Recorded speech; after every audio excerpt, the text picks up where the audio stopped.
그럼 어제 시사회를 가진 포화 소그로를 비롯해서 방송을 앞두고 있는 로드 넘버원, 전우 등 최근 들어 전쟁을 소재로 한 영화나 드라마가 속속들이 팬들을 찾아갈 준비를 하고 있습니다. 특히나 네로라 하는 배우들이 전쟁 소재의 작품의 주인공을 맡아서 눈길을 끌고 있는데요. 전쟁으로 만나본 장동건, 소지섭, 권상우 씨의 매력 대결 지금 공개할게요.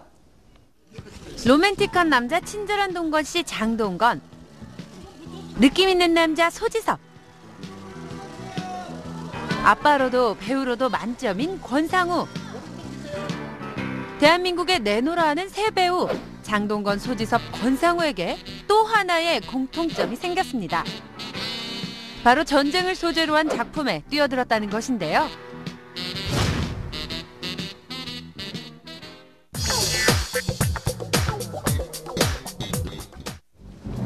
일찌감치 전쟁 영화를 통해 탁월한 연기력과 액션씬을 선보인 장동건.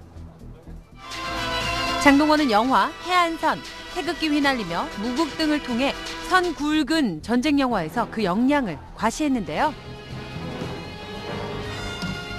저 같은 경우는 부모님이 실향민이세요. 북한 아버지께서 미국 분이시고 전쟁을 겪으신 분이셔서 어렸을 때부터 전쟁에 대한 이야기를 많이 들어왔었고,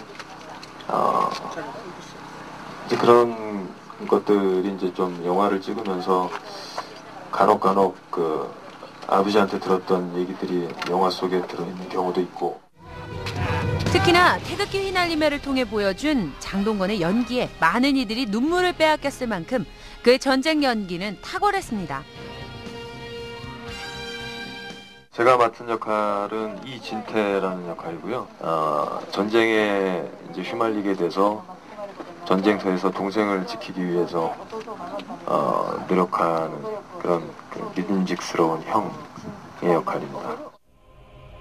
오직 동생의 생존만을 바라며 전쟁 영웅이 되어 미쳐가는 장동건의 모습은 손에 꼽힐 만큼 명장면으로 회자되고 있는데요. 장동건은 하반기 영화 마이웨이를 통해 다시 한번 대한민국의 전쟁 영화에 한 획을 그을 예정입니다. 그런가 하면 소지섭은 드라마 로드 넘버원을 통해 전쟁에 뛰어들었는데요. 소지섭은 극중 대한민국 국군대위 이장우 역을 맡아 참혹한 전쟁 속에서도 단 한 사람의 사랑을 지켜내고자 하는 강인한 군인이자 남자의 연기를 보여줄 거라고 하는데요. 소지섭은 로드 넘버원을 위해 육군 신병교육대에 입소해 군사훈련을 받는 등 완벽한 군인의 모습을 보여주기 위해서 노력을 아끼지 않고 있다고 하죠. 마지막으로 전쟁에 참여한 스타는 영화 포화 소그로를 통해 학도병으로 분한 권상우입니다. 포화 소그로에서 구갑조 역할을 맡은 권상우. 남조선 동무들 빨리 쌍판대기 좀 보고 싶소. 1950년 8월 한국전쟁의 운명을 걸고 낙동강 지지선을 지키기 위한 남과 북의 처절한 전쟁. 권상우는 북한군에게 부모를 잃고 복수를 위해 신분을 속여 학도병에 지원, 전쟁에 참여하는 구갑조 역할을 맡았는데요. 뭐하러 안 죽이고 새끼야. 때리고 쏘고 흙바닥에서 구르면서도 전쟁의 승리를 위해 최선을 다하는 권상우.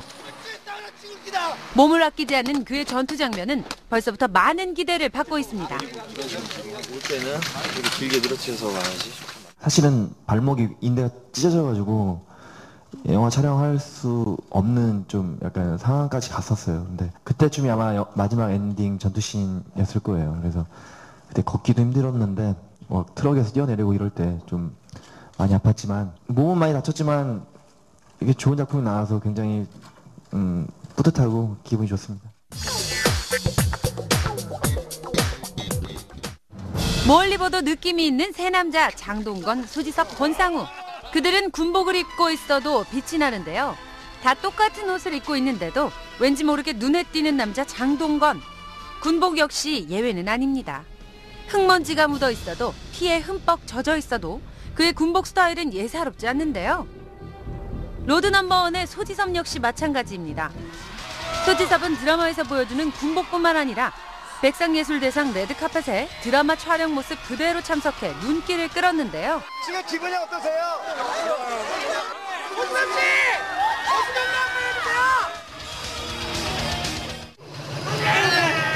한편 권상우의 군복 스타일은 조금 다른 모습입니다. 학도병으로 분한 만큼 어려 보이는 것이 포인트인데요. 제 캐릭터는 이렇게 쓰는 학생이어야 되는데 그냥 이렇게 쓰는 이걸로 그냥 딱 캐릭터가 나오는 역할이에요. 모자 쓰는 스타일 하나로 캐릭터를 완벽하게 표현해낸 권상우. 조금은 껄렁껄렁해 보여도 이 사람이라면 전쟁 맡겨볼 만하겠죠?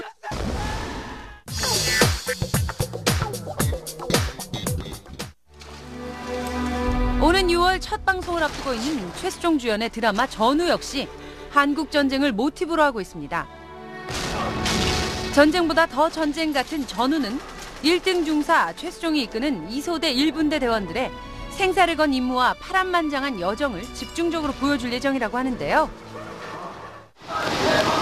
실제보다 더 실제 같은 영화는 또 있습니다.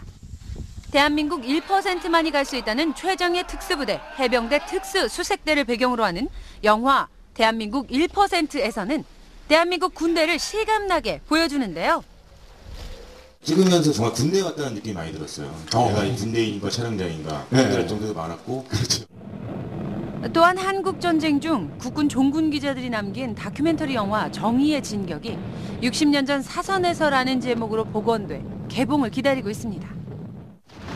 비단 올해뿐만 아니라 전쟁을 소재로 한 작품은 계속 있었는데요.